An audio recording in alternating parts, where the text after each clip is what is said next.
বাংলাদেশের অন্তর্বর্তীকালীন সরকারের নেতৃত্বে রয়েছেন নোবেল বিজয়ী ডক্টর মোহাম্মদ ইউনূস। আওয়ামী লীগকে নিষিদ্ধ করার বিষয়টি সক্রিয়ভাবে বিবেচনা করছেন জাতীয় নাগরিক পার্টি এবং জামায়াত ইসলামীর মতো দলগুলোর দাবির প্রেক্ষিতে এই আলোচনা চলছে। তারা আওয়ামী লীগকে স্বৈরাচারী শাসন ও সন্ত্রাসের জন্য দায়ী করছে। সাবেক প্রধানমন্ত্রী শেখ হাসিনা বর্তমানে ভারতে রয়েছেন।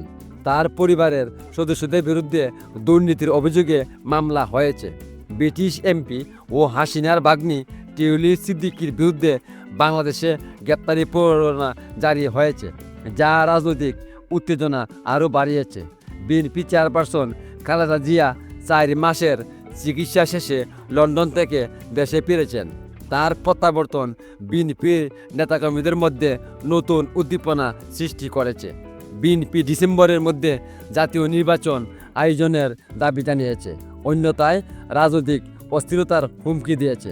হেফাজত ইসলাম নারী অধিকার সংক্রান্ত আইনি সংস্কারের বিরুদ্ধে রাজধানীতে বিশাল সমাবেশ করেছে। তারা দাবি করেছে এসব সংস্কার শরিয়া আইনের পরিপন্থী এবং সরকারের সংস্কার কমিশন বাতিল না হলে দেশব্যাপী আন্দোলনের হুমকি দিয়েছে। আওয়ামী লীগের ভবিষ্যৎ এখন অনিশ্চিত।